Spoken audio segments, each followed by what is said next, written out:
logo. What happened? Aw.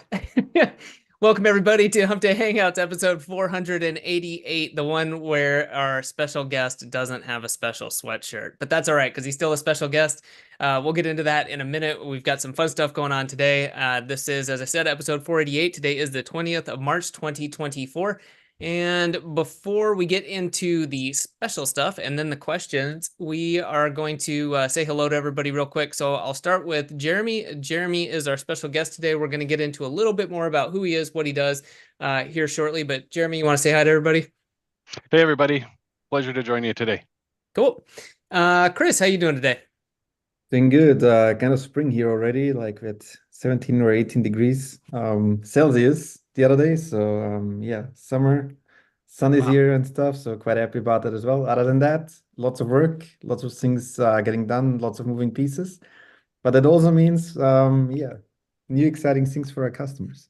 Yes, definitely. Yeah, we just saw some great stuff. We're doing some updates on Local Fury and got to see some of that behind the scenes. So looking forward to rolling some of that out to everybody. And I'm envious of you, Chris, though. I'm looking outside. I ended my afternoon run today in basically a whiteout condition. The forecast had called for a little light rain, and it turned into like a blizzard. So that was interesting. But Bradley, how you doing today? I'm good. I'm trying to get into the semantic mastery account. Apparently, I'm replying via TreeCare HQ. So that was TreeCare HQ was me and chat guys. Anyways, I'm glad to be here and glad to have Jeremy on as well. It's because we're gonna start trying to do bring guests on like once per month, guys, to just have a about a 10 or 15 minute session in the beginning to just ask questions and of other people in our industry, other trainers that you guys will be familiar with, also members of our community that are having success, etc. So this is kind of the first iteration, or the first kind of version of this. So it's probably going to be a little rough around the edges today, but Yeah, I'll but add on to that and say any roughness around the edges is solely our fault and not Jeremy's. yeah, Jeremy was nice enough to agree to this at last minute, and we're still ironing out the kinks. So he didn't even know what we were going to ask him, and he showed up. So that's two thumbs up for Jeremy. That's because I trust you guys so much. So yeah. Jeremy, what is your PIN number? No, just kidding. Yeah, well, it's 1, 2, 3, 4. And, Five. and I and the knew it. password is password. That's right. Well, we do have a few loose questions. Kind of, we want to go in, and I think that it's an interesting topic. Bradley, I'm going to let. I think it makes most sense for you guys to kind of riff on this, but I'll just kind of go through the questions since I've got them in front of me, and then we can just kind of go with this as we need to. Jeremy, just to let you know, we got about 10, 12 minutes ish for this, and then if you want to hang out afterwards, that's totally fine. If you need to get going, that's also cool. I'm good Up to till you. the bottom of the hour, so I've Boom. got time. All right. All right. Well, then I guess can you, in 60 seconds or less, kind of tell people who you are and what you do? Yep. So I'm Jeremy Notzelman. I own and operate Press Advantage, which many of you know of and are customers of, and thank you very much for that. And I've been a long time friend, I guess would be the best way of putting it, of all of the guys over at Semantic Mastery, and you guys are all in the right place if you're looking to learn about local SEO, because as you might imagine, I see a lot of that, and the stuff that you learn from Semantic is bar none the best that you're going to find on the internet. So, kudos to that. I've been in SEO for 20 years at this point. It's getting a little long in the tooth for me, but so I've seen a lot, been through a lot, and probably will be going through a lot over the next few years. So I'm happy to be here and answer some questions and just kind of contribute wherever I can. So Awesome. Thank you, Jeremy. Well, Jeremy, you kind of already hit on this, but with Press Advantage, because we also, if you weren't aware, anyone watching, we recently did a webinar with Jeremy. Jeremy was offering a really, really good Press Advantage package. But can you just kind of explain some of your offerings, I guess? I mean, this is half meant as blatant pitch, but half so people know exactly what you offer. Because I know when I watch these, like, I like to know, like, what is it? Like, what do you actually offer? So, like, what can people get from you? yeah, so I'm not a pitchy guy, but I'll Yeah. kind of do my best. So Press Advantage is a done-for-you press release service. We focus on press releases for SEO purposes and results, as well as for brand and reputation management. It's, as I quote Bradley on the front page of our website, that Press Advantage press releases are the cheat code for local SEO, and that really sums it up better than I could. And so we have developed our service over the years. We grew out of our initial product, which was a link building automation tool, into press releases. And without being shy about it, I think we're the best in our field. We have the most flexible service out there. Certainly not the only one, but we were the first, and I still think we're the best. So. And just so everybody knows, I got connected with Jeremy at Press Advantage back in 2014 when he launched it. And I've been with him ever since. So we've been longtime clients of yours, buddy. Yep. Adam? I was just pulling it up. Somebody was asking for the link, so I'll get to that in a minute. I see your question.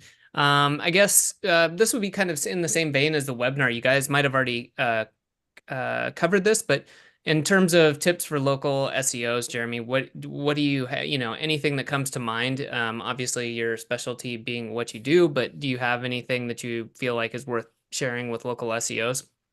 Yeah, I think the one thing, let's set aside what we do, because obviously I'm pretty biased that our tool will help you drive much better results than not having it. But if we set our tooling aside, I think the first place where people fall down in local SEO is not having good schema. And I see that throughout our customer base. People that have solid schema, they end up with faster and better results than people that have mediocre or even no schema. And from where I'm sitting, the schema that you get just by installing the Yoast plugin or something like that, that's not really great schema. So don't use that. I know you guys have had folks on promoting courses and software for for schema, so I don't want to necessarily get into that. Certainly look to those people, but schema definitely is one of those things that really ties your entire entity together in Google's mind, whether it's local or non-local. But I have seen where sending out and this is a little bit of a plug, I guess, but having a disjointed entity that the SERPs results are nowhere where you would expect for branded search, and then you add schema and you send out a press release with the schema on it, and within hours it all just clicks and it connects together, and you get your knowledge panel and all of the right stuff is ranking for the branded search and everything. I think people just sleep on feeding Google the information that it needs in order to tie all of your disparate properties together, and especially for folks that are using some of the semantic mastery methods where you have multiple tier 1 properties that are all branded and are all solid. You do want to tie those together, and there's no better way to do that than schema. I think the other thing that is maybe slept on a little bit for the higher competitive spaces are some of the various CTR tools. I know that there's a couple of good ones out there, and some of them that will even let you do like walking directions and stuff like that, where they emulate somebody who's literally walking to the local business using Google's directions to do that. So there's a lot of pretty clever options out there for CTR that kind of spoof a little bit. And then the one thing to avoid, I think, is don't buy any reviews. Please don't buy reviews. That's just bad. So. Good point. But Jeremy, wait a minute, because I do want to bring something up just briefly, because there was an article posted by Whitespark just a few days ago, March 11th, 2024, that says schema is dead for local SEO. And so I would like your take, because, if there's a blog post out in the blogosphere somewhere that states that SEO is dead, because we never hear that ever. Right. Right. And this says schema is dead for local SEO. Doesn't that mean that everything you just said is complete bullshit? No, that means that person doesn't know what they're talking about. Yeah. And I noted that it's on a Beehive URL, which means it's somebody's newsletter where they're trying to generate clicks and subscriptions to their newsletter with clickbaity headlines. Nobody who does local SEO seriously, or really any SEO seriously, thinks that schema is dead in any way, shape, or form. So that's why I saw that article too. I was so disappointed with Whitespark when I saw that they've got their logo on that. Come on, guys. Yep. Come on, guys. Anyways, well, I had a link building. They got I had a link building client write to me and ask me, "What do you think about this?" And I had to take and I wasn't mad at him, but I had to take a few minutes to answer about some stupid SEO's dead blog post, which, you know, Yep. it's not like we haven't seen 10 of those per year for 15 fucking years. You know? Yep. So, sorry, go Yeah. ahead, Adam. Oh, I was gonna say the clickbait title works, right? Yeah, It it does. worked. It works every time. All right, let me see. Oh yeah, this is one of my favorite ones. I love asking this on podcast interviews I do, slightly different, but not with your own tools, Jeremy, but what's your favorite? I guess it doesn't have to be software. I guess you could be like, you know what? I've gone to paper and pen and that's all I use now, but I'm going to guess that you have some tools you like using right now, whether it's SEO, project management, something like that. What's something that comes to mind as kind of being your go-to cool thing right now? Lately, I've been using a lot of OpenAI and a few other APIs, not necessarily the front ends, but being able to write little scripts that interact with the various AI APIs out there that are targeted at specific needs, and as opposed to trying to use one tool that kind of fits all.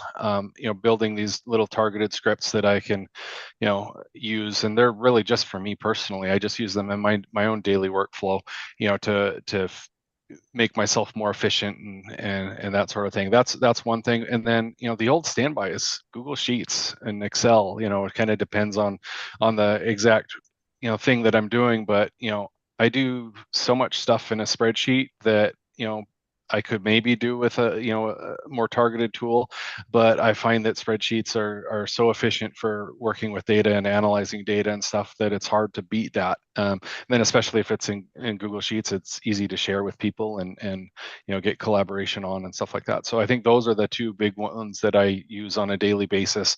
I know it's not fancy and shiny like the world's greatest tool or anything, but I'm more about productivity and getting stuff done and being efficient in how I work and having my work style work with me, as opposed to trying to fit my work style to someone else's idea of what an efficient tool looks like. So Yeah, I love that. I think it's interesting. I don't think it's weird that spreadsheets are still around. I mean, they're going to be around for I think a long, long time. But it is, to me, it's kind of funny. We got AI and this automate that, and it's like, yeah, spreadsheets are like indispensable. You can't get away from them for the time being. So cool. If I was Brian Cotto, then I would have AI in my spreadsheets, but I haven't gone that far yet.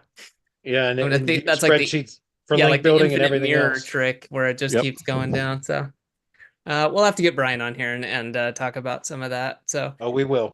Okay, Jeremy. I think last question, at least that I have, unless you guys have another one after this. And I'm curious. I think this would be interesting from somebody from your point of view, because this probably wouldn't be the same answer, or maybe it is, as a lot of the viewers. But what's your favorite method for getting leads, clients, etc.?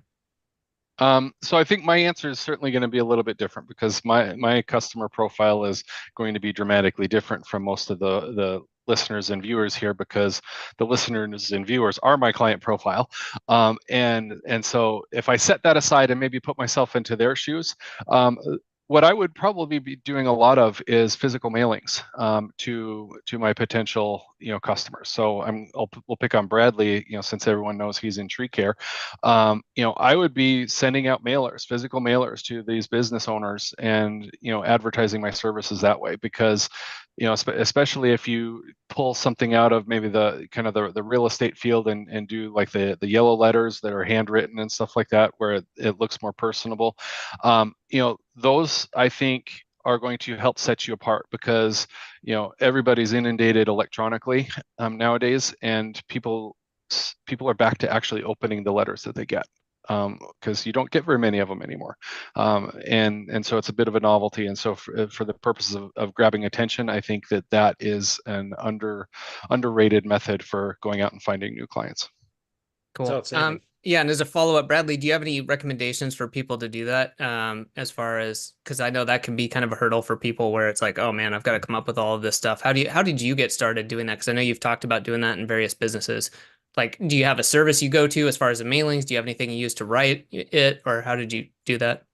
Well, it depends on the who I'm targeting, but when I did a lot of direct mail for real estate, for buying and selling properties, and but I've done direct mail for my agency as well. But typically for agency to try to land clients with direct mail, I only use direct mail as a follow up after an initial contact has been generated through an online method. And so I use direct mail and have used direct mail as kind of a follow-up in my courting, right? In other words, of me trying to follow up with the prospect after having some sort of initial contact, whether that's via SMS or email or whatever. It just once I now I know that I have direct communication with that contact, then it makes sense to try to follow up with direct mail. And for that, it depends on what it is how you're trying to position yourself. I've used postcards that I paid a lot by a graphic designing company to produce for me, and then had them, produced by a printer in mass and all that kind of stuff. I've done it that way. By the way, guys, you can set up automations to send mail, physical mail, direct mail through things like High Level. There are integrations that will integrate with online mail houses that will print on demand and send out per mailing piece based upon a trigger within an automation or something like that. So there's a number of things you can do with it. But on kind of more of a mass scale for like property and stuff, that's a little bit different. But you could do the same thing, right? You could use a map scraper, Google Map Scraper, for example, and scrape a list of company names in a particular city, county, state, etc. And then you could use that, like only extract those that have physical addresses, and then put those into kind of a mass mailing campaign where you're doing letters. As Jeremy said, I don't know about business to business. I've not tested like handwritten letters in business to business setting, but business to consumer setting, those types of handwritten letters, they tend to work really well. And when I say handwritten, you can use fonts that look handwritten where they're not really, but for business to business, I've not tested that, so I don't really have any experience with that. I assume it would work. But if in my opinion, if you're trying to position yourself as a digital marketing expert and you send a handwritten letter, you might have kind of blown your credibility right off the bat. But I don't know. I think direct mail I is would play certainly to it, right? That's to me just an angle. You could just be like, hey, as a digital marketing expert, you didn't expect to hear from me, but That's a I good cover point. all Yeah, angles, right? So that's a good point. cool. Well, Jeremy, I appreciate it. Thanks for being on here today. And if you want to hang out, you can. If you feel like chiming in, go for it. If you feel like going and sipping a Mai Tai without us, then you can do that too, I guess. I don't know why I imagined you doing that, but here we are. Yep, I'll stick around for a little bit longer. All right, and we have Trans Canada admitted to writing that post, and now I'm hurt and we'll take it down. So that's what he said. Cool. Trans Canada's butthurt because Yeah. I picked on their article. That's right. funny. Well, let's get into questions. I'm just going to say one more quick thing. If you're watching on YouTube, please subscribe, hit the notification button so you stay up to date with Hump Day Hangouts, as well as the other videos we put out.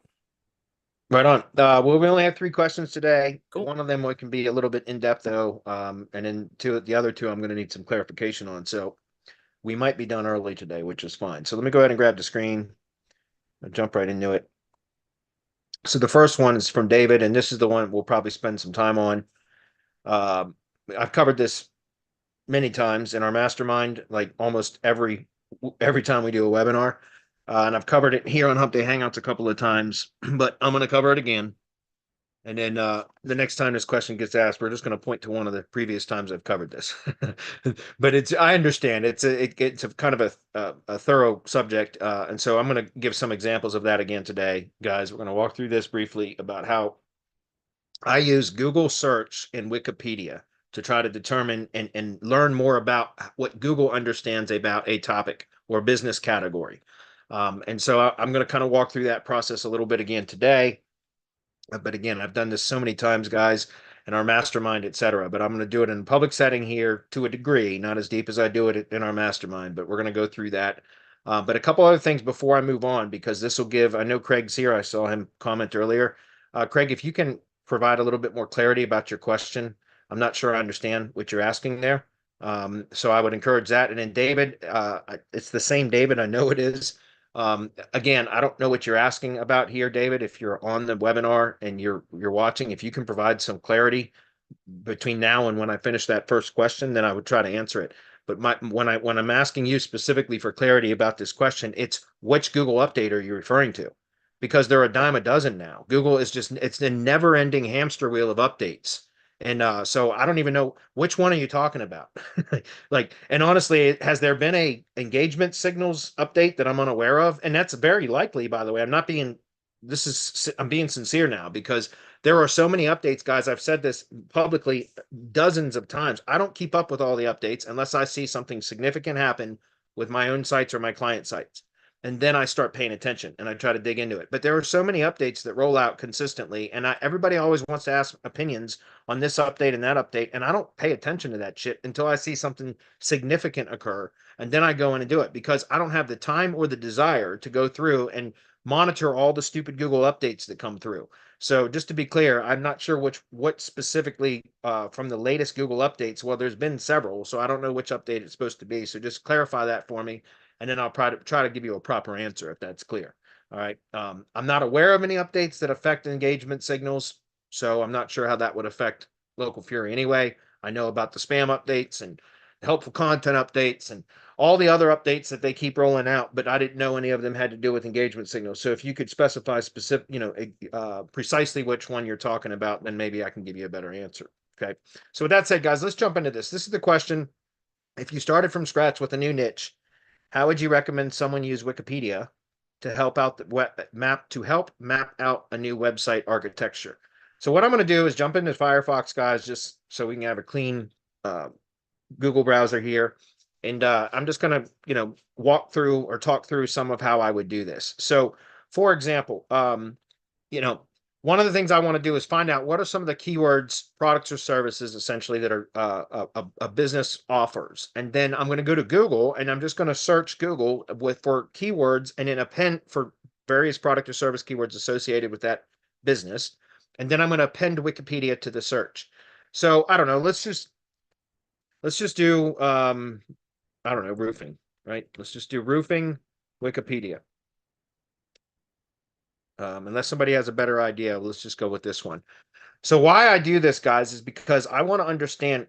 Look, Google's large language model was influenced in large part, right? One of the largest or biggest influencers of the Google's large language model was Wikipedia. That and several other databases, semantic databases, but Wikipedia entities or entries are how Google understands a lot of our language for real. And in fact, if you look at Google business categories, a lot of those categories were developed from Wikipedia entities. Sometimes they're combined entities to create one category.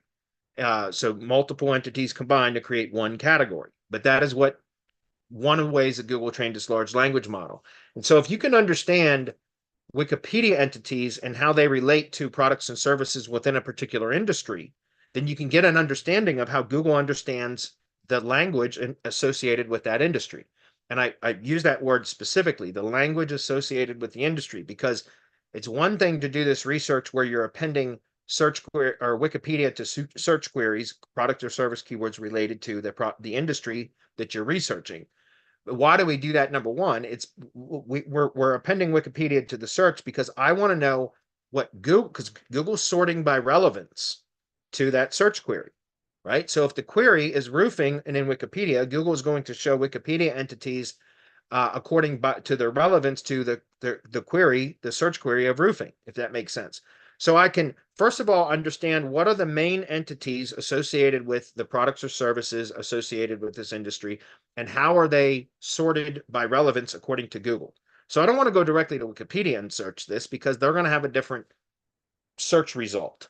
I want to know how Google sorts in these entities, if that's clear. So, but then also, in addition to just identifying the top level categories or topics, entities, which is what I like to do first. So for example, I look for roofing and you can see that there's roofing and then there's roof, right? And then there's roofer, right? So we can scroll down through here and we can start seeing other things that are also relevant, like domestic roof construction. Okay, that's cool. We'll open that one up too. We're going to look through here. Now we see different types of roofing, right? Metal roof, a roof shingle, which is a roofing material. A lot of this is going to be covered in the main roof category or topic anyways. And you'll see that, like, for example, you'll see different down here where it says like roof types or something like that. There'll be links that will say main article, and then it points to, like, for example, asphalt shingles, right? Like that you'll see that there will be subtopics in some cases, and then it'll link out to others.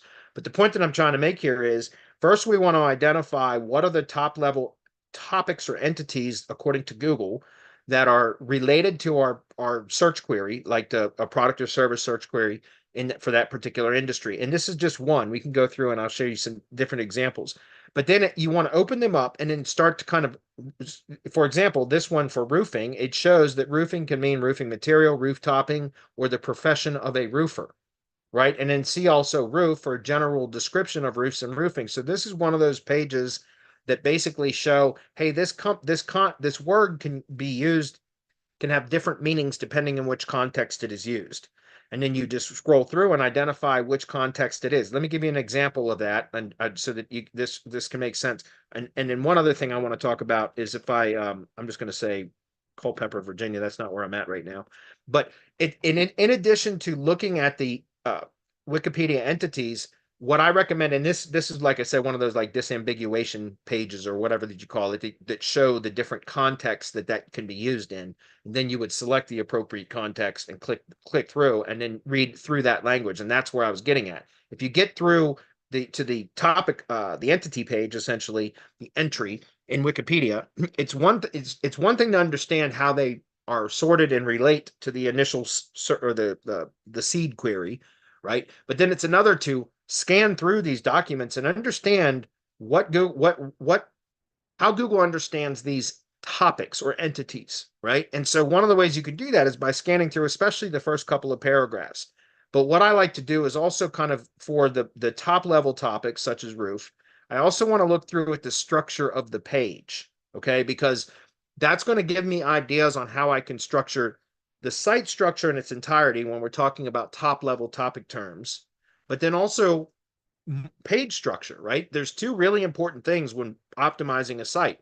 There's a number of important things, but two really important things are site structure and page structure. Google doesn't rank websites, guys. Google ranks web pages. So page structure is incredibly important. But a website's authority and strength and structure, internal linking, etc., has an influence on a page's ability to rank, a significant influence on a page's ability to rank.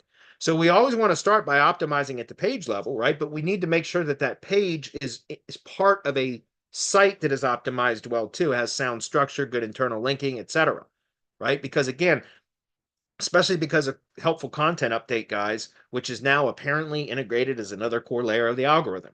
So that's going back to David's question earlier about which one of or Google's recent updates, how does that affect? Well, which recent update? There are so many of them, right? The helpful content update, which was out in what, September last year, is now apparently integrated as just another core layer of the algorithm. Anyways, part of that specific update was that previously a web page that was part of a shit site, a really well optimized web page that was part of a shit site, could potentially rank really, really well. I've seen it many times in the search results where the site itself is garbage, but a particular page was done incredibly well and it ranks very well. Well, now that's a lot less likely because a page can be pulled down by the overall quality score of the site, if that makes sense. So if the site has a multiplier of 0.7 because it's a lower quality site and Google's demerited it or, basically reduced its overall quality score by 30%. And I'm just throwing out numbers there. But now that one page on the site that might be optimized 100%, perfect optimization, if there were such a thing, now that's actually has that modifier, that multiplier of 0.7 applied to it so that it's not going to have that quality score that it could have, which means it might not perform as well or likely won't perform as well as it would have prior to that type of an update. So site structure and the site in its entirety has an effect now, more of an effect on how a page performs. So that's why I said I like to look at all the top level topics first, and then we can drill down deeper into the subtopics and supporting topics, etc. But I always like to identify the top level topics first, and then and kind of read through the pages to understand the language associated. I'm going to come back to that. I'm trying to get to another point here, and I will in just a moment. So I want to read through the language and especially pay attention to those where you see bolded keywords like this, because that means that those are synonymous with each other.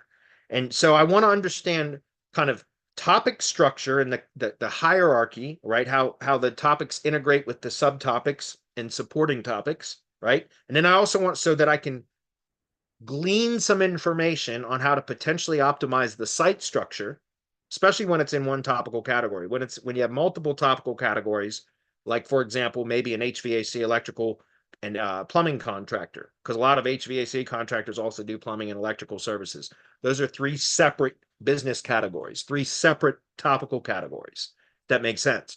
So I want to first identify how to structure the site or the category if it's going to have multiple topical categories. And then I also want to look at how to structure individual pages. And I can glean some recommendations, so to speak, or some ideas from the Wikipedia structure. Okay. And also think about this, guys. Wikipedia is a powerhouse on ranking because it's so authoritative, number one, but number two, because of the internal linking. And what does Wikipedia do incredibly well? Internal linking, right? So that's another thing I've talked about many times recently about site structures, and I've spent a lot of time testing over a year and a half, almost 2 years, testing various site structures and different configurations of SEO titles, H1s, H2s, URLs, etc. And what I found was what I settled on and I've shared a lot about, and that is have really good internal linking. Like, and that's the kind of sites that I build now. I modeled a lot of how Wikipedia does internal linking. And that's precisely why those, or at least I assume that is why those sites that I've been building recently have been performing incredibly well for local search, because of the way that I've linked them together, done internal linking, etc. So the next part that I wanted to get at here was if we go into, if I look for roofer Culpeper VA, just to pull up a local business, and I go into maps, guys, here's another example of what I wanted to get at. Look at the Google business category. It's roofing contractor. You guys see that? Well, what does the Wikipedia entity for roofer say? It says a roofer, roof mechanic, or roofing contractor is a tradesperson who specializes in roof construction. Roofers replace, repair, and install the roofs of buildings, etc., etc. So, guys, the point is read through this because it gives you a better understanding of which words you can use. Because although the primary category is roofing contractor for this, for most roofing businesses, right? The primary Google business category is roofing contractor. You can see that that is synonymous with roofer. So the words, the terms roofer, roof mechanic, roofing contractor are all synonymous with each other. They're interchangeable. All right. And by the way, also, as I mentioned before, like if we look for contractor, Wikipedia, what do we see, guys? Contractor is another one of those terms that has multiple meanings depending on which context it is used. And so in the context when we're talking about a roofing contractor, although a roofing contractor we can interchange with the term just roofer, and that would be absolutely acceptable because, again, these are all three synonymous with each other. So, but the point that I'm trying to make here is, what is a roofing contractor? A roofing contractor is a roofer, right? We already know that. But it can also be a combination of two separate. Damn, a lot of wind blowing. Felt like my RV was going to blow off its over on its side. Anyway, a roofing contractor is also it can be two different topics combined to create, which would be roofing and contractor, to create roofing contractor. Okay, and that's what we're looking at here. For example, contractor, in the kind of context that we would be using it for a roofer, would be general contractor, an individual or organization responsible for the construction of a building or other facility. So what would roofing contractor be? We already know it's synonymous with roofer, so we can pass over that if we wanted to. But we could also say that roofing contractor is a combination of roofing right here, which roofing can mean roof, general construction, general description of roofs and roofing or whatever. But it can also be a combination of roof and general contractor, if that makes sense. And then that creates roofing contractor. So another example of that, guys, just to be clear, would be like, for example, if I go look for, and here's an example. If I look for tree removal, for example, Wikipedia, what do you see? The first topic that comes up is tree care. Right? And why is that? Well, because tree care is kind of the overall topic that covers a lot of the stuff that tree contractors do. For example, I'm going to come back to roofing in a minute, guys, but you see how tree care also has a specific subtopic called tree removal, right? Now, so tree removal is a subtopic of tree care, right? So it's like a subservice or whatever, a service within the greater tree care topic or whatever. But if you take a look at, like, if we come back over here and we were to look at tree service, for example, you're going to see the same thing's going to come up. It's going to be tree care first, and then arborist comes through as second, etc. But What is tree service? Tree service is actually, if we look up tree, Wikipedia, oops, Wikipedia, that's really butchered that one. Wikipedia. Tree service is actually, service is another, just like contractor, can be, has multiple meanings depending on which context it's used. In this case, we're talking about service economics as it relates to economics. So the non-material equivalent of a good in economics and marketing within a service product continuum. That is a terrible, terrible description of service economics. But here's a better one. That was like, you have to be Ivy League degree to understand what the hell that meant. A service is an act or use for which a consumer, firm, or government is willing to pay. So tree service is actually a combination of tree and service economics to create tree service. So again, if we come back over here and look at tree service, Culpeper, VA, we go into maps, take a look at the topical category, guys. It is tree service, which is those two entities combined to create the one category. Does that make sense? One more example of that, and then I'll come back to what I was going to talk about with the roofing stuff.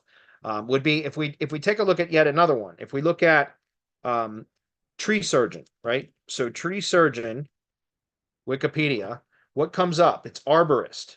So that's, you guys see that? So if we look up at arborist, then this an arborist or tree surgeon, or less commonly an arboriculturalist, is a professional in the practice of arboriculture, which is the whatever. I don't have to read through that, but I do recommend that you guys do read through the language a little bit, because what is the additional category that we typically see, or you guys might not know this, but I do, the additional category that most tree service contractors have, and I'm going to go demonstrate this in Chrome where I have the GMB Everywhere extension so that you guys can see it. But if I say tree service Culpeper VA and I go into maps,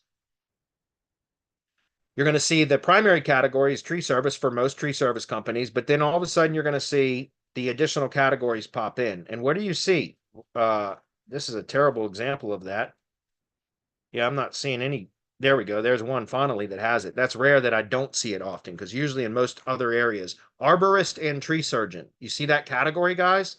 Well, if we go look at the tree care entity that we had just a moment ago, if I can find it right here, if we scroll down to the bottom, you'll see it also says right here, see also tree surgeon. So if I open up tree surgeon, that's where it shows redirected from tree surgeon, is it redirects to arborist, and it says right here an arborist or tree surgeon, so they're interchangeable. So all Google did to create that additional category was combine arborist and tree surgeon, which are one and the same, into arborist and tree surgeon. And that's one topic, one Google business category. It's the same as this Wikipedia entity for arborist. Do you understand that? So the word arborist is synonymous with tree surgeon, or the category arborist and tree surgeon. Does that make sense? So the point that I'm trying to make, guys, is it gives you some clues as to some of the words that are relevant and interchangeable, number one. Number two, it also gives you kind of some site structure ideas, internal linking ideas, and in page structure ideas, right? And then the last part of this is also identifying how you can create the broadest topic coverage by possibly combining entities or topics together. And that's where I discovered through this process that tree maintenance actually has the broadest coverage of all keywords associated, even more so than tree care, which is interesting because, as I was showing you guys before, if I look up tree service Wikipedia, or you see tree care is the first entity to pop up. If I look up tree trimming, it might be pruning in this case. Well, still falls under tree care, but you see pruning comes up as the kind of a related entity, which is the second most related entity according to Google. And if you open up pruning, and I'm going to come back to a point here in a minute, but pruning is a horticultural, arboricultural, and silvicultural. I didn't even know what the hell that is. That's the first time I've even seen that. Practice involving the selective removal of certain parts of plants, such as branches, buds, or roots. So we know that this is pruning, but we can make it more specific because this says for plants, right? Removal of certain parts of a plant. Well, most tree service contractors do tree trimming. They might do shrub trimming and pruning, etc. But most of the time, the search query is tree trimming. Well, tree pruning is the combination of tree and pruning together, which makes pruning specific as it relates to trees. Does that make sense? So why I bring this up is because I was showing you guys that sometimes you can find these kind of different topics and entities that you can combine to create a more specific yet broader topic coverage, if that makes sense. So here's another example, like I showed you guys just a minute ago with tree removal. You'll see felling should be there. Felling is the Wikipedia entity or topic for tree removal as it relates to logging, but that is also a key that it's synonymous with tree removal, and that's part of the reason why I use that felling.pro as a as a domain that I use for lead gen assets, because felling.pro means tree removal pro, right? And so it's a very short and succinct domain. But anyways, what I was getting at with this was something else that you guys can do would be to go to Google and identify, like, for example, and I'll give an example of this, but actually, let me pause the screen for 1 minute. I'm going to pull up a Google Doc so I can show it to you. And I've showed this before on Hump Day Hangouts, but here we go. All right, so here's an example, guys. This is something that I like to do manually, especially when I'm researching a new industry, which I don't typically do this other than when somebody requests me to do it in the mastermind, because I don't want to do this for anybody else, any other industries other than the industry that I work in myself, because this does take a lot of work. And so that's why I don't like to do this. And when people ask me to do it for them, I'm either going to ask you to pay me, or I'm going to do it in a setting where I can train other people on it as well. But anyways, here's what I call topics and entities, right? This is an example for you guys to help try to identify, for whatever industries you're in, what are the best terms. And sometimes you can create your own topic, essentially, or category, by combining Wikipedia topics. And that's what I did and I figured out that tree maintenance has the broadest topic coverage. And there's probably tools that do this, guys, but I wanted to manually do this for myself anyway, and I recommend that you do too, because as you're doing this manually, if you go actually scan through and study the Wikipedia pages, then you'll get a better understanding of how Google understands the language associated with that industry. It's one thing to plug something into a tool and have it spit this out and tell you tree maintenance is the most broadest topic coverage in the tree service industry, but it's another to understand why that's the case.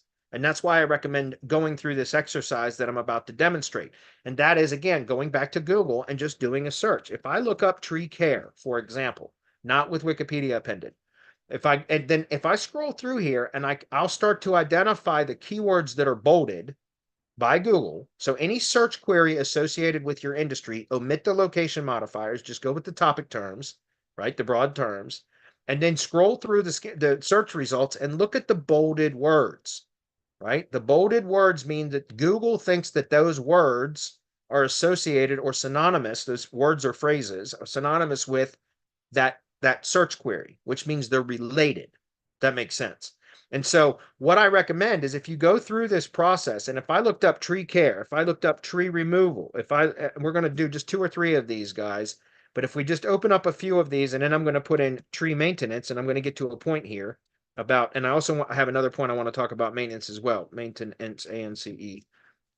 Anyways, going through this process, guys, if you scroll through and identify all the keywords that are bolded and just collect them into kind of a sheet like this. This was the seed query. And then here are all the supporting words that were identified as bolded in search results. And you'll quickly be able to identify what has the broadest topic coverage. And tree maintenance by far beats all the others, even the top level entity, tree care. Tree maintenance has broader coverage. And what is tree maintenance? Again, going back to what I was sharing with you guys, that's a combination of tree, and then let's go back to Google and search for maintenance. Wikipedia. So it's a combination of these two. Oh, sorry, let me get rid of that and that. Oh shit, that's all right. I'll just close all those down. It's a combination of tree and maintenance to create tree maintenance, one category or one topic that has the broadest coverage. And here's the thing, guys. This is something that I'm going back to the roofing example. Here's another one. If I look for repairs, Wikipedia, take a look at this. Repairs has a topic, right? It's an entity that redirects to maintenance. Okay, we have maintenance open here. Okay. Do you understand? Repairs equals maintenance. Wikipedia is telling us this, and this is how Google understands it as well. So repairs equals maintenance. But then when you read the maintenance language, this is why I keep telling you, study the language associated with the topics and entities related to your specific industries. Okay, because this can open up so much opportunity that so many others don't ever recognize is there right in front of them. And I didn't either until I figured this out, right? And that is, look at this. The technical meaning of maintenance involves functional checks, which means inspection. And by the way, inspection is down further on the page. Servicing, repairing, or replacing of necessary devices, equipment, machinery, building infrastructure, and supporting utilities in industrial, business, and residential installations. So what I'm getting at here, guys, do you understand that repairs equals maintenance, but maintenance equals so much more than repairs? Maintenance includes inspection, servicing, repairing, replacing, installation, all of that. So do you understand that maintenance is a much broader topic term that repairs equals maintenance, but maintenance includes repairing, replacing, installing, servicing, and inspecting, etc. So maintenance is a much broader term. And so back to what I was talking about with roofing, guys, and that's all these tabs way over here. It's a lot of damn tabs. But I was actually in our mastermind when I was demonstrating this exact same thing once again. I had said during that whatever mastermind webinar that I was doing it, I said, I know, because I have some of my own local SEO clients that are in the roofing industry. Some are very long time clients of mine. And then I've also have a number of link building clients that have clients in the roofing industry. And so I see it all the time. And I'm not faulting anybody for this, because this is how we all did SEO for many, many years. But what I see, especially in roofing, is there's a separate page for roof repair, roof replacement, roof installation, roof inspection, roof cleaning. All of those, right? So 5 separate pages alone: roof repair, roof installation, roof replacement, roof inspection, roof cleaning. All of those things I've seen on across dozens of roofing sites, guys. I see a separate page for each one of those. It's not necessary. I mean, you have a separate page for each one of them. But then what happens is, when especially with the roofer being a service area business, they never just target one city, right? They want to target the city and then all the adjacent cities and then all the adjacent cities outside of that. And so the next thing you know, if you've got 5 pages, one for roof repair, roof replacement, roof installation, roof inspection, roof cleaning, etc., 5 pages, now they've got roof installation, city 1. Roof repair, city 1. Roof replacement, city 1. Roof repair, city 2. Roof installation, city 2. Roof replacement, city 3. Or city 2, etc. Right? Next thing you know, if they've got 5 locations and 5 cities that they want to target, there's 25 pages on the site that is the same content being said over and over and over again. It's redundant, it's bloat, it creates crawl resistance, etc. All of that is completely unnecessary. If you want to have 5 separate pages where each page is thoroughly optimized for each one of those specific types of roof maintenance, because all of them fall under roof maintenance is what I'm getting at, then that's fine, guys. You can have a page that is dedicated to roof installation, one that's dedicated to roof replacement, roof inspection, roof repair, roof cleaning. All of that's fine. But then the location pages, which are the pages that you want to rank for a search query, a local search query, you want to rank the location page. Why not optimize each location page for roof maintenance plus city? Because roof maintenance has the broadest topic coverage that covers every single one of those other terms. So you can have dedicated pages for each one of those specific search queries, keywords, roof replacement, roof repair, etc. I've already referenced them. You can have a separate page for each one of those, but the page that you want to rank, which would be the location page, should be optimized for roof maintenance plus city plus state. Why? Because that one keyword, that one topic term, roof maintenance, has the broadest coverage. And what I was getting at here, guys, was I had one of my mastermind members, because I said, I almost guarantee it. I've not done this for roofing, but I almost guarantee that roof maintenance will have the broadest topic coverage. And one of our mastermind members did it manually and showed the results. And he was like, you were right. Roof maintenance has the broadest coverage, meaning it has the most terms that Google has considered are synonymous with that seed query, roof maintenance. And so the point that I'm getting at, guys, is if you're going to be building pages and you want to have a separate page optimized for each service keyword, which makes sense, I get it. And that's, by the way, just to be clear, like let's just jump in here, guys, and show you very quickly. This is, again, back to the Zootrix, which I use for organic rank tracking. This is a more competitive term. You can see, look at how this has been crawling up and climbing up in the search results. And I currently have half of the 96 keywords. This site's maybe 2 months old. It's got like 6 backlinks built to it. Swear to God. But you can see that it's increasing steadily. And the reason why is because here's the thing, guys. And let me go back to another one. It's a lot less competitive, but I'll show you an example. Again, take a look at this one. This one has 86 out of the 96 keywords, which is really 48 keywords in the top 3. You can see, like, again, guys, the reason why I bring this up is because going back to what I've shared with you guys many, many times is this. Look, and I bring this up because there is a Berkeley.Felling Pro. I want to show what I mean about this. I do still, and I found through my own testing that I do have separate pages for each keyword, which is what I was just describing about roofing. So you can see I have a page for tree removal, right? I have a page for tree trimming. So whenever it decides to load, tree trimming, right? I have a separate page for tree care, one for stump removal. Okay, but what I want to rank are the service, the location pages, not the service pages. I want to rank the location pages, right? So example, if I go into Inwood, take a look at the title. What I've got here is I've got the topic term, the primary topic term in the H1. I've done a lot of testing with this too, guys. You can interchange the H1 with the SEO title. If you want a more kind of traditional kind of term in the SEO title, because that's what appears in the search results, most of the time Google can swap it out with the H1 if it chooses to. But if you want, you can see how I've got this optimized for Inwood Tree Service and in the brand name, Berkeley Felling Pro. But I have my top level topic term, tree maintenance, here. And this one page can rank for every one of those search queries. Why? Because I've referenced them specifically on this page, and there's internal links to those top level service pages, but it's not the service page that I'm trying to rank. It's the location page. You understand? So I've got my top level topic term in either the SEO title or the H1. Full stop. So that's where I'm getting at with roofing, guys. And I know because I've done audits on several roofing projects, and I see the same thing every time. And I'm not saying anybody did anything wrong, because 3 years ago, that's how we did it and it worked. But that's not the best way to do it now. The best way now is if you want to optimize separate service pages for particular keywords, service keywords, fine, do that. But then on the location pages, which is what you want to rank for those, you want those to rank for the keyword, excuse me, the location page. So if we just zoom in on this, sorry, let me put that back. There we go. Okay, so we'll take a look at, sorry, let's go back to the Berkeley Felling Pro one. And I know we're going to run out of time, but that's all right. I said I was going to spend a lot of time on this one. But we'll take a look at this, guys. Like, we'll see the keywords, I guess Gerardstown is ranking really well. But you can see, like, for example, the Gerardstown tree care keyword is ranking, that is the location page. It's ranking for tree care. It's not the tree care page. It's the location page ranking for tree care, right? Then arborist is ranking, it's the location page ranking for arborist Gerardstown.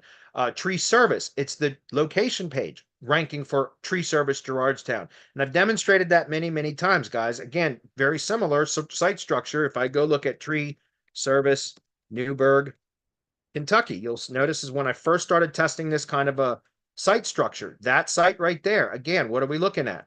We're looking at the top, or we put a top level topic term there, and then tree maintenance is the first H2, if that makes sense. And I've showed this many, many times, guys, but look at that page. It's the location page that ranks for the keyword. Every single search query that I want to rank for, it's the location page that ranks. Why? Because of what I just shared with you guys.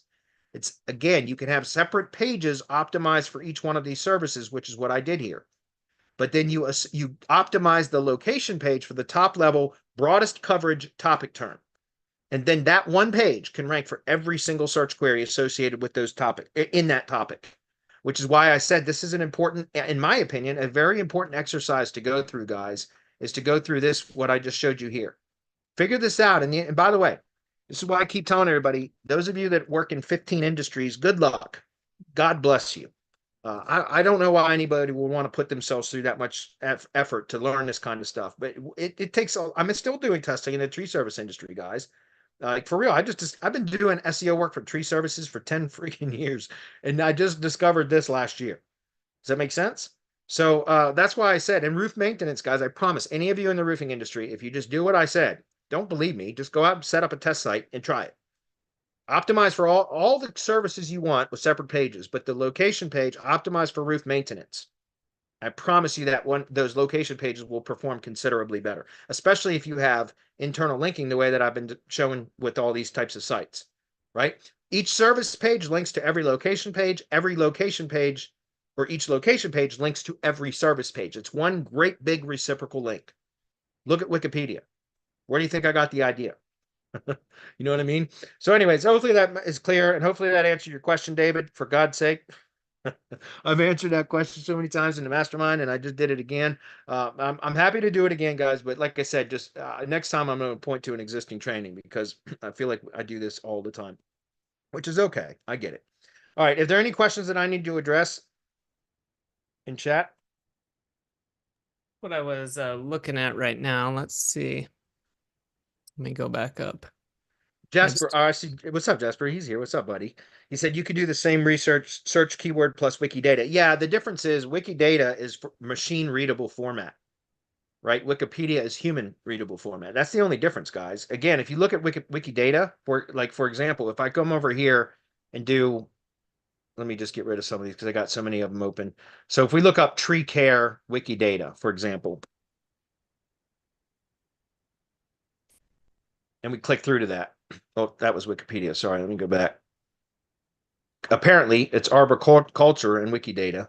But you'll see that, again, they're going to list over here the Wikipedia entities that are associated with that Wikidata entity, if that makes sense. And that's, so again, the way that I look at it is Wikidata is machine readable format. Wikipedia is human readable format. Does that make sense?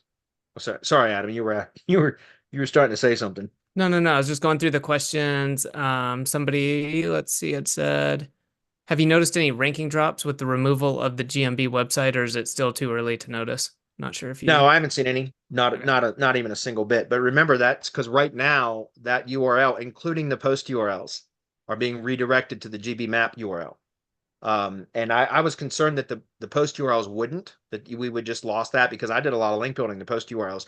It's going to disappear as of June 1. That's when they say anyway. They said they were going to redirect the local business or the GB website URLs on March 1st, and they didn't. It was March 5th before they did it. So they said June 1st is when they're going to drop the redirect. And in that case, the link equity that we built is likely, I mean, if that's indeed the case, it's gone. We lost it. But currently, even the post URLs redirect to the Google Map URL. But it's a multiple 302 redirect, so you're not getting any link equity from that. So it's just, but I've not seen any drops from that. Just to be clear, I've not seen that affect anything. Cool. All right, I think that's it. All right, let me go through. We got 3 more minutes. So Craig clarified. Thank you, Craig. He says you spoke about how you have run Google Ads for getting leads with low ad spend. Oh, no, I think, Craig, what you're talking about is what I call branding campaigns, which I do for clients, which is mostly YouTube. But you can do it with display ads as well. But what I do for clients, and again, this is all taught in the mastermind, and there's SOPs for it and everything else. But I do branding campaigns for YouTube where I charge the client $150 or $300 depending on which level they want. And then I go and set up a YouTube ad campaign with very specific geographic targeting and audience segmenting. I like to use in-market segments for tree service contractors because they have needs lawn and landscape services or home services, lawn and landscape or something like that. It's one of the in-market audiences. It's a very well-defined audience by Google. So what I do is go in and set up very inexpensively, like on a $150 budget by a client that purchases that as an add-on. Then I'll do $2 a day in ad spend. So it's $60 per month that I spend. It's because it's all managed through my account, my ads account. And so I'm making $90 a month in recurring revenue for basically nothing. I mean, because it once you set up a YouTube ads campaign, and especially if you've dialed in your audience segmenting, which you can create a custom segment if you want. But what I found is especially for home service contractors, there's likely an in-market segment that's already available, and that tends to work incredibly well. So we set very tight geographic targeting, and then we set up the in-market segment audience targeting, and then that just runs repeatedly. So it's just constantly getting their brand name in front. And what I found is that's an indirect lead generation method, because sometimes we'll get an actual lead from a click from the ad that then goes to a landing page and converts, but that's very rare. What I typically see is, and we've heard from clients of ours that that they when they ask where'd you hear about us, is we keep seeing your ad on YouTube. And so they think of the company's name when they finally need tree service work, and they go to Google and search the company name and then click through, and that's a good signal. So that's why I call it an indirect lead generation. And if you have sometimes that'll come up as a conversion, not as a direct conversion, but in all conversions in Google Ads, you can see that come up because if Google's tracking properly, they know that they might have seen that out on YouTube, but then gone to Google search and typed in the name and clicked through, and so that can still be attributed as an ad conversion, but not a direct conversion, if that makes sense. So that's probably what you're talking about. You can do it with display ads too, but that's just remarketing basically. So hopefully that's clear. All right, let's see.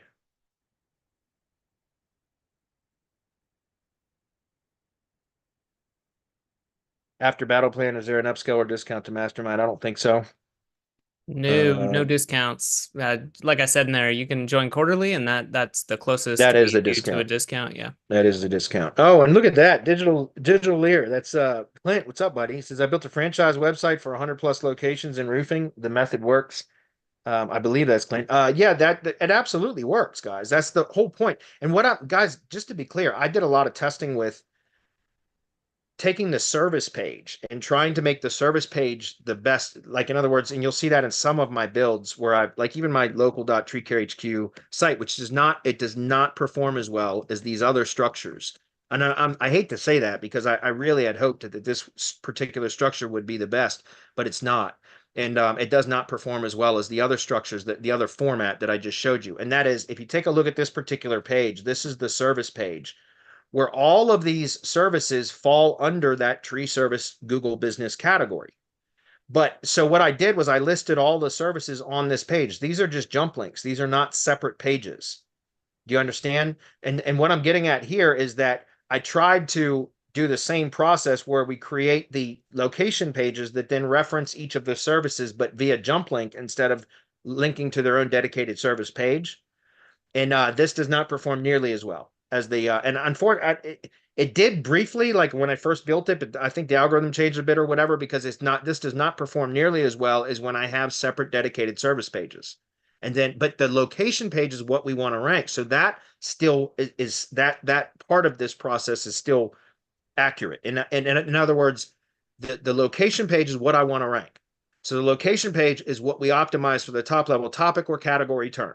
Okay. But then reference each one of the individual services as its own dedicated page, right? So that's what I'm saying. Like, if you go back to the Felling Pro examples, you'll see that I have a page for tree removal, one for tree trimming, etc. And then those are referenced specifically in the location pages that are optimized for the top level topic or category term, either in the SEO title or the H1, or in some cases in the first H2.